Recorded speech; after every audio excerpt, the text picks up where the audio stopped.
Bharatiya Janata party अपने तमाम पार्षदों के लिए प्रशिक्षण दिवस चला रही है। 2 दिन लखनऊ में ये प्रशिक्षण दिवस आयोजित होगा, जिसमें लखनऊ है, गोरखपुर है, अयोध्या के तमाम पार्षद शामिल हैं। भाजपा के प्रदेश अध्यक्ष उनको ट्रेनिंग देने का काम करेंगे, हमारे साथ मौजूद हैं। सर, ये बताइए, प्रशिक्षण वर्ग जो ये रखा गया है किस लिए है और क्या खास रहने वाला है? सर, नहीं, प्रशिक्षण हमारी कार्य पद्धति का हिस्सा है और हम अपने कार्यकर्ताओं को, पदाधिकारियों को, जनप्रतिनिधियों को लगातार निरंतर चलने वाली एक प्रक्रिया है प्रशिक्षण का, और हमारे संगठनात्मक विषय है और सरकार के नए नए काम हैं। उनकी सरकार में जनता के प्रति सरकारी योजनाओं का किस प्रकार से चुने हुए जनप्रतिनिधि अनुपालन कर सकते हैं, ये सारे विषय अलग अलग सत्रों में इस प्रशिक्षण का विषय है।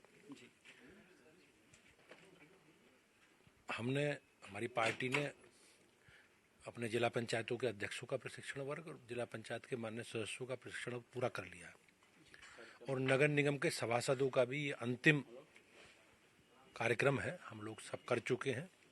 अब अगले प्रशिक्षण में हमारा नगर पालिका, नगर निगमों के अध्यक्षों का और फिर ब्लॉक प्रमुखों के सब ब्लॉक प्रमुखों का, फिर नगर पालिका, नगर पंचायतों के सदस्यों का, और फिर हम अपने क्षेत्र के हिसाब से बड़े बड़े सम्मेलन, पंचायत प्रतिनिधि सम्मेलन करेंगे।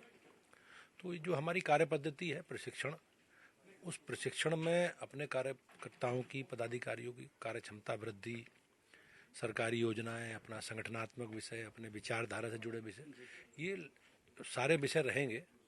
और निश्चित रूप से इस प्रशिक्षण के बाद जो हमारे चुने हुए जनप्रतिनिधि हैं, उन्हें काम करने में, सरकार की योजनाओं को समझने में सुविधा होगी। सर, महिला मोर्चा की सर अभी एक बैठक हुई थी जिसमें नारी शक्ति वंदन अधिनियम, उसके बाद ये तय हुआ कि एक दलित सम्मेलन भी जो है वो सर आयोजित किया जाएगा। एक वृहद स्तर पर बताया जा रहा है कि गृह मंत्री अमित शाह भी इसमें आ सकते हैं। तो आपको लग रहा है कि जो योजनाएं केंद्र सरकार और प्रदेश सरकार ने दी हैं उनको बेहतर तरीके से बताने का जो समय है सर वो अब आ चुका है? निश्चित रूप से भारतीय जनता पार्टी एक कार्यकर्ता आधारित जनसंगठन है और हमारी सक्रियता, संपर्क, संवाद लगातार अपने कार्यक्रमों के माध्यम से सरकार के विषयों को लेकर, या हमारे जो संगठनात्मक विषय हैं, सेवा के काम है, रचनात्मक काम है, बीजेपी लगातार सक्रियता के साथ जनता के बीच में बनी रहती है।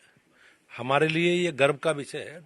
देश की आधी आबादी के सशक्तिकरण के लिए उनकी बहुत लंबी मांग को भारत सरकार ने, माननीय प्रधानमंत्री जी ने पूरा किया है।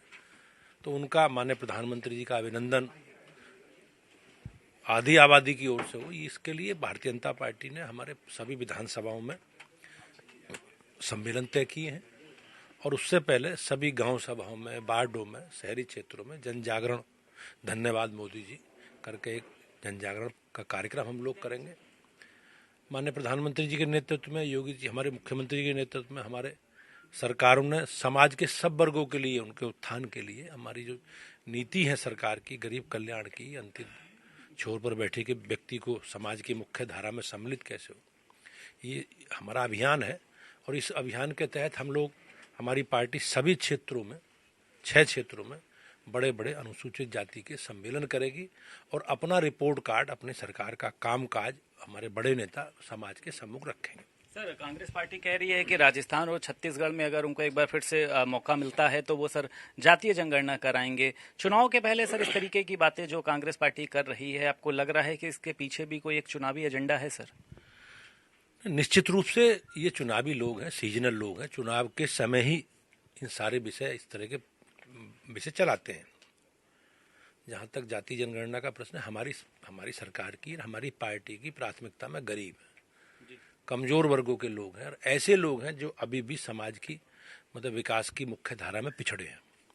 और हमारी पार्टी का, माननीय प्रधानमंत्री जी का और माननीय मुख्यमंत्री जी का संकल्प है, और हम लोग सामाजिक समरसता की बात करते हैं, सामाजिक सद्भाव की बात करते हैं। जाति अमीरी और गरीबी में बटी है। जो अमीर है, तो ये अब जो समाजवादी पार्टी के लोग हैं, कांग्रेस पार्टी के लोग हैं, ये वंशवादी लोग हैं, ये परिवारवादी लोग हैं और इनकी प्राथमिकताओं में परिवार है, अपनी जाति है। हमारी प्राथमिकताओं में गरीब है।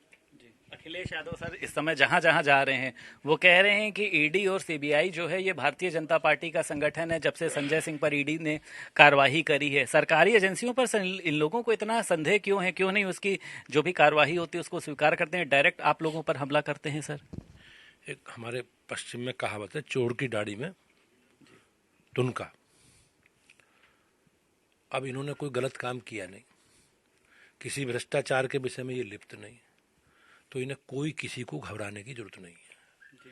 लेकिन जो भ्रष्टाचारी हैं, जिन्होंने गरीबों के अधिकारों पर डाका डाला है और भ्रष्टाचार पर अपना साम्राज्य खड़ा किया है, तो उसके खिलाफ सरकार निश्चित रूप से विधि सम्मत कार्रवाई कराएगी। ये हमारा कमिटमेंट है। हमने भ्रष्टाचार मुक्त बनाने के संकल्प के साथ जनता ने हमें चुना है, और ये भ्रष्टाचार समाप्त करना केंद्र की, राज्य की सरकार की पहली प्राथमिकताओं में है। निश्चित रूप से मेरे लिए हर्ष की बात है भारतीय जनता पार्टी के कि सरकार, केंद्र की सरकार हो चाहे राज्य की सरकार हो, हमारे एजेंडे को आगे बढ़ा रही है। बहुत शुक्रिया सर बात करने के लिए। हमारे साथ भाजपा प्रदेश अध्यक्ष भूपेंद्र चौधरी मौजूद थे। लखनऊ से वीडियो जर्नलिस्ट पंकज निगम के साथ संदीप खेर, भारत समाचार।